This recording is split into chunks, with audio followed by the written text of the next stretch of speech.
Bapak Ganjar Pranowo merupakan Gubernur Jawa Tengah yang ke-15 dan telah menjabat sejak tahun 2018. Tokoh kelahiran Karanganyar 28 Oktober 1968 mengawali karir politiknya dengan menjadi anggota Dewan Perwakilan Rakyat selama 2 periode, dari tahun 2004 sampai 2009 dan 2009 hingga 2013. Ketika menjadi anggota DPR pada periode 2004 hingga 2009, Ganjar Pranowo ditugaskan di Komisi 4 yang mengawasi bidang pertanian, perkebunan, kehutanan, kelautan, perikanan, dan pangan. Selain itu, ia pernah ditempatkan pada Panitia Khusus RUU Partai Politik sebagai Ketua Panitia Khusus, anggota Badan Legislasi DPR, dan Ketua Panitia Khusus tentang MPR, DPR, DPD, dan DPRD di Dewan Perwakilan Rakyat Republik Indonesia. Pada periode 2009 hingga 2013, beliau terpilih lagi menjadi anggota DPR dari fraksi PDI Perjuangan dari daerah pemilihan yang sama, dan ditempatkan pada Komisi 2 yang mengawasi bidang pemerintahan dalam negeri, otonomi daerah, aparatur negara, reformasi birokrasi, pemilu, pertanahan, dan reformasi agraria.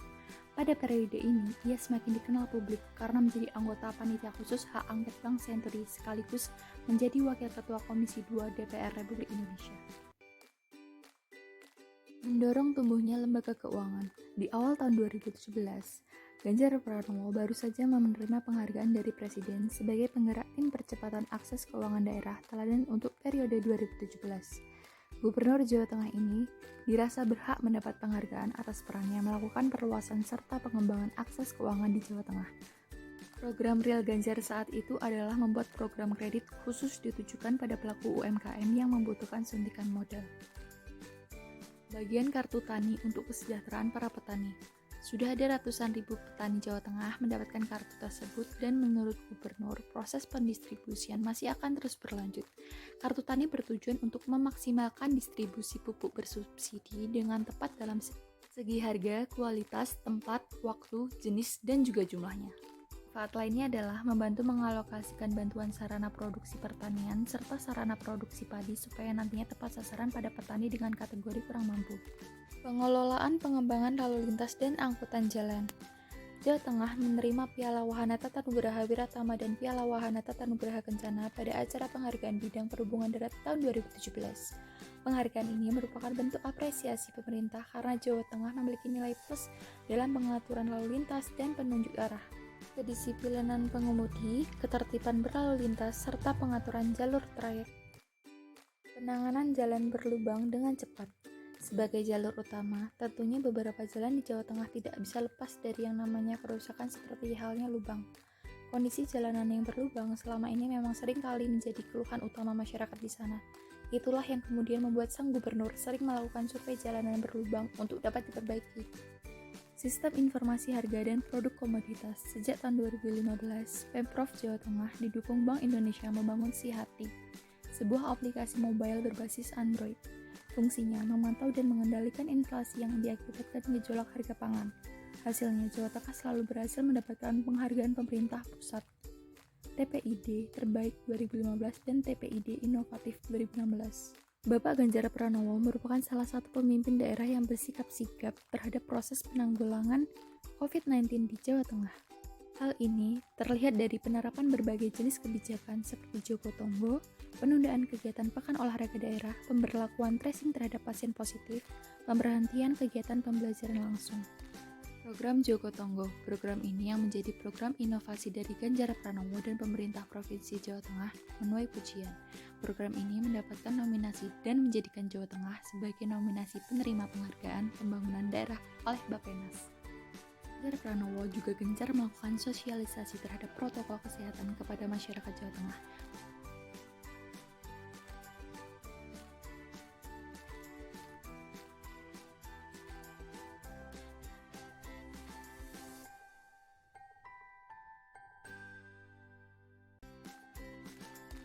Peran pemimpin adalah memberikan contoh yang baik kepada bawahannya agar bawahannya dapat mengikuti perbuatan dari pemimpin tersebut.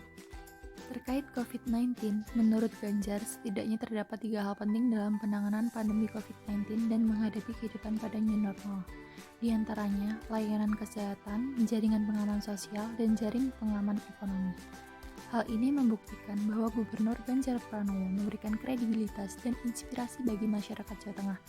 Ia memberikan sebuah ilmu yang penting dan harus dipahami bagi semua elemen masyarakat dalam mengatasi penanganan virus Jawa Tengah COVID-19. menjadi salah satu daerah yang tinggi peningkatan kasus COVID-19 secara harian pasca libur Lebaran. Seperti apa penanganan dari Pemprov Jawa Tengah? Kami sudah bergabung bersama dengan Gubernur Jawa Tengah Ganjar Pranowo lewat sambungan Zoom. Assalamualaikum, selamat petang Pak Ganjar.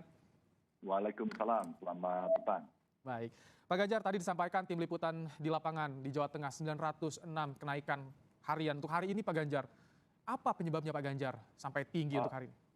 Ya, saya koreksi dulu ya. Kalau untuk hari ini, menurut catatan dari pusat 696. Baik. Jadi 696 penambahan untuk hari ini menurut catatan pusat. Ada pembaruan data ya? Ya mungkin ada berbeda sumber yang disampaikan, tapi rilisnya baik. pusat segitu. Yang kedua memang ada terjadi peningkatan, ada rapat Senin kemarin di beberapa kabupaten kota yang terbanyak adalah klaster keluarga.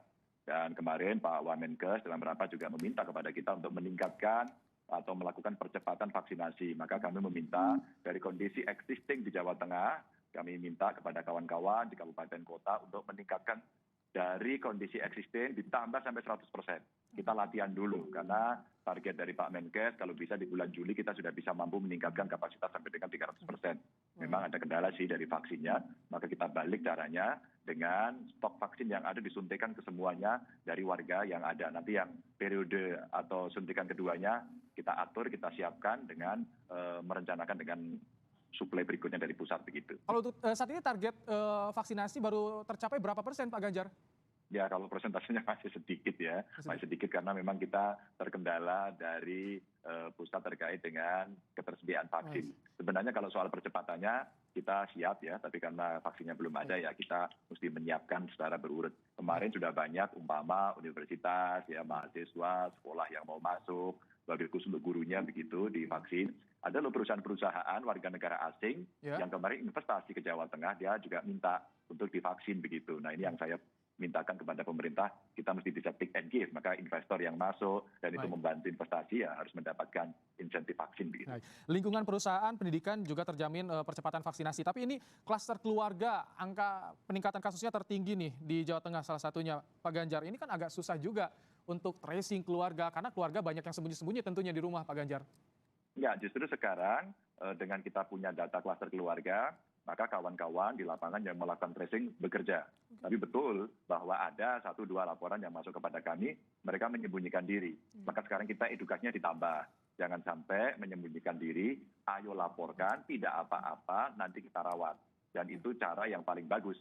Maka dengan fasilitas seperti antigen yang bisa dilakukan untuk melakukan tracing ya di awal, gitu, menurut saya, maksud saya testing di awal untuk rapid dulu, itu sangat membantu melakukan percepatan. Dan ini kan kalau kita melihat, oh ada reaktif, langsung nanti kita bawa kepada PCR. Nah cara-cara ini sebenarnya lebih penting. Maka saya terima kasih Babinsa, Babin Kamtipmas, tokoh agama, tokoh masyarakat, teman-teman di Satgas Jogotongo begitu ya. Mereka bisa menyampaikan kepada kita. Ya edukasinya nggak boleh berhenti. Tapi itu menunjukkan indikasi bahwa mereka yang kemarin melakukan pergerakan dari satu titik ke titik, termasuk yang nekat mudik, awas ya, bahwa ini ternyata mulai punya pengaruh dan catatan itu benar adanya begitu. Sesuai data, klaster keluarga meningkat pasca mudik, pasca libur Lebaran, yang juga ditekankan di Jawa Tengah soal varian baru dari India yang masuk lewat Cilacap, Pak Ganjar. Seperti apa penanganannya sejauh ini Pak Ganjar? Data terkininya bagaimana? Betul. Ini yang menjadi catatan dan konsentrasi kami, sehingga yang ada di Cilacap, Pak Bupati Cilacap, Forkompimda semua sudah melaporkan kepada kami, dan sekarang kita lagi melakukan tracing ya, setelah para nakesnya juga positif, maka sekarang kita isolasi terpusat. Nah sekarang tracing kita lakukan pada keluarga nakesnya. Nah keluarga nakes ini penting, maka kemarin kami menyampaikan kepada Pak Wamen, agar kita menyiapkan diri di Jawa Tengah untuk ada lab yang bisa mengolah atau menangani soal tes genome sequence ini. Nah, genome sequence ini sebenarnya tidak perlu harus dibawa ke Jakarta gitu. Kalau kemudian daerah siap.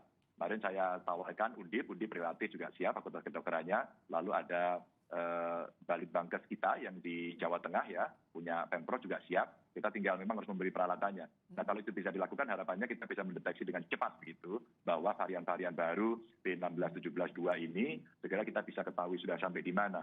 Apakah benar nanti para virolog kita harapkan untuk bisa menjelaskan, untuk meneliti ini sebenarnya masih droplet atau sudah airborne gitu ya, sehingga masyarakat lebih hati-hati lagi. Dan saya sudah minta kepada Menteri Perekonomian untuk kita melakukan pengetatan terhadap hubungan-hubungan dagang kita yang memang daerah itu ada varian-varian baru.